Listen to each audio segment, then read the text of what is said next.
ওসমান হাদির বিষয়টা সরকার সর্বোচ্চ প্রায়োরিটি দিয়ে এটা ইনভেস্টিগেট করছে। সর্বোচ্চ আমাদের সমস্ত সিকিউরিটি এজেন্সিগুলো এটা নিয়ে কাজ করছে। পুলিশ, অন্যান্য যেগুলো এজেন্সি এগুলো ইনভেস্টিগেট করে, সবাই এটা নিয়ে কাজ করছে। এটা আমি বলতে পারবো কিছু অ্যারেস্ট আছে, আপনি মূল সাসপেক্ট না হলেও এর আশেপাশে যারা ছিলেন অনেককেই অ্যারেস্ট করা হচ্ছে। আমরা কিছু কিছু ভাইটাল ক্লুও পাচ্ছি।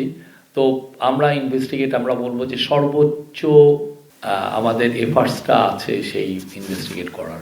ডেইলি স্টার এবং প্রথম আলোর ঘটনায় সোফার 31 জনকে অ্যারেস্ট করা হচ্ছে এবং প্রত্যেককেই ভিডিও দেখে, ভিজুয়ালস দেখে অ্যারেস্ট করা হচ্ছে। অনেকের সাথে আলামতও পাওয়া গেছে, আলামত সহ হচ্ছে। তাদের বিরুদ্ধে অনেকগুলো কেস হয়েছে, আপনি জানেন, অ্যান্টি টেরোরিজম অ্যাক্ট, তারপরে পেনাল কোডের কিছু কিছু ধারা অনুযায়ী তাদের বিরুদ্ধে কেস হয়েছে এবং আরও যাদেরকে আমরা চিহ্নিত করতে পারবো সবাইকে আইনের আওতায় আনা হবে।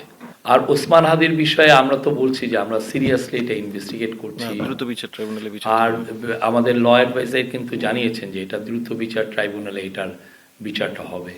আমরা তার বাংলাদেশে প্রত্যাবর্তনকে স্বাগত জানাই এবং তার যে প্রয়োজনীয় যে সিকিউরিটি সেটার বিষয়ে আমাদের সাথে তার পার্টির আলাপ হচ্ছে।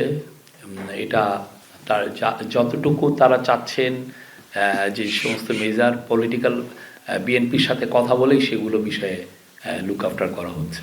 বেশ কিছু আন্তর্জাতিক গণমাধ্যমে বাংলাদেশের সংখ্যালঘুদের উপর সংখ্যাগুরুদের হামলা হিসেবে চিহ্নিত করা হয়েছে, উপস্থাপন করা হয়েছে এবং কোথাও কোথাও বিশেষ করে ইন্ডিয়ার ব্যাপক বিক্ষোভ হচ্ছে এটা নিয়ে। তো বিষয়টাকে সরকার কিভাবে ডিল করছে? আমরা আপনি দেখেছেন এই ঘটনার আমরা তীব্র নিন্দা জানিয়েছি এবং এই ঘটনায় যারা যারা জড়িত ছিলেন তাদেরকে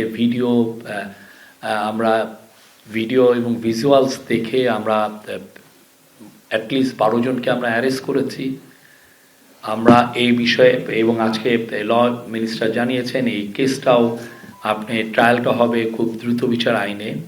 আমরা আমাদের মাইনরিটিদের সুরক্ষার জন্য আমরা সর্বোচ্চ এফার্ট দিচ্ছি।